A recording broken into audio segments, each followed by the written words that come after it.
This is the Gateway Profile 6, and it's quite possibly the weirdest all-in-one desktop I've ever seen.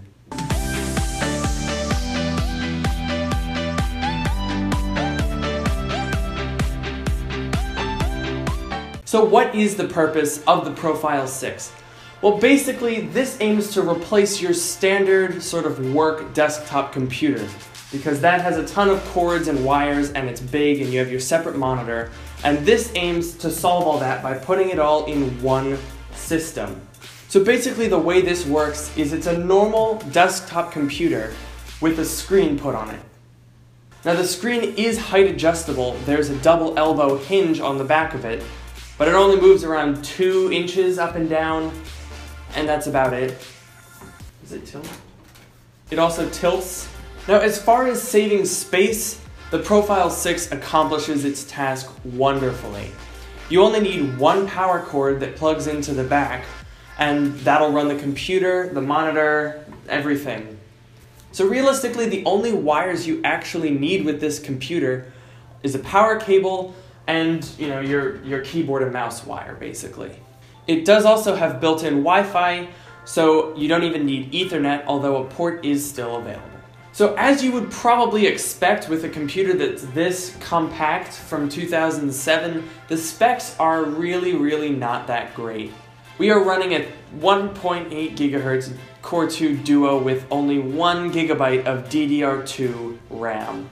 The hard drive is 80 GB and the video card is not present at all. So if you're like me when I first saw this computer, you're probably wondering, why the heck would anyone buy this? If you look at this and compare it to an iMac from 2007,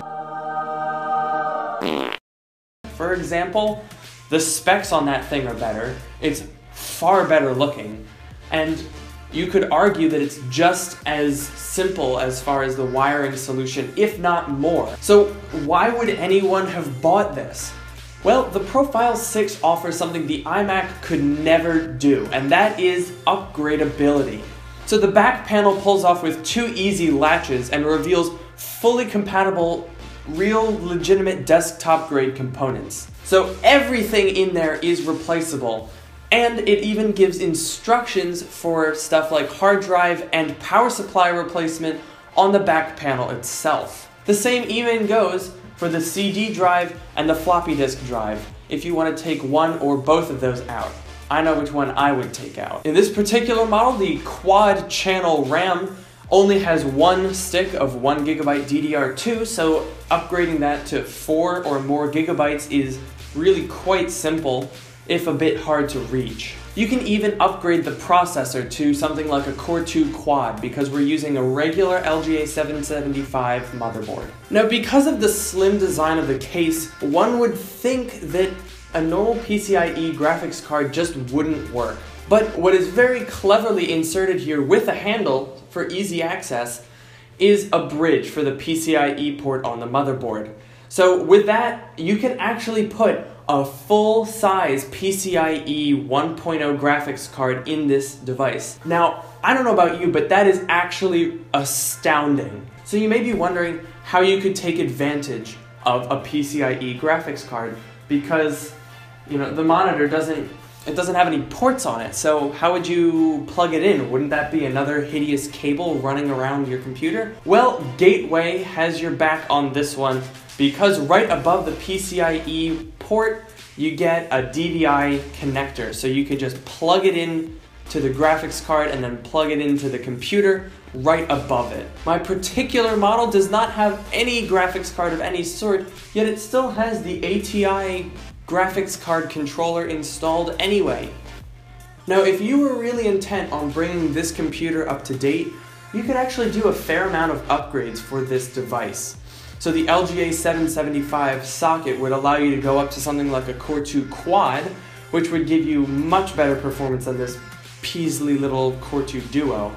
You could also conceivably squeeze 8 gigs of RAM in here, a 1 or 2 7 terabyte hard drive, as long as it's just a regular hard drive, and whatever graphics card you want, assuming of course that it does not have a power supply, because I don't know if that's even possible on this device. You can put an RX 460 in this thing fairly easily. So just think about that. A device which you could easily get for $40 or $50 online, you could put a Core 2 quad, 8 gigs of RAM, an RX 460, and call it a day. The only thing you couldn't upgrade is the rather old-fashioned, to say the least, 1024 by 768 monitor, which isn't particularly outstanding. So I was actually quite surprised by this little computer. As I was first using it with its woefully slow components and its weird, haphazard looking design, I was gearing up to just make this video to make fun of the thing. But then I realized that this offers something that I've never seen before in an all-in-one computer, which is full, unblocked upgradeability. Now, does that mean that I would recommend this computer to anyone looking for a new computer? Absolutely not. Don't be stupid. It's 10 years old. The upgrade path is limited. You couldn't go anywhere past a Core 2 quad, which is a 10-year-old processor.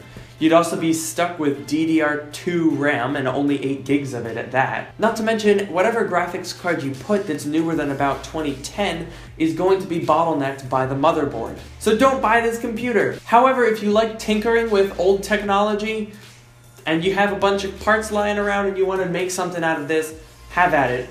It is kind of fun. So thanks guys for watching this video. As usual, make sure to subscribe down below so you don't miss any more videos, and I will see you guys next week.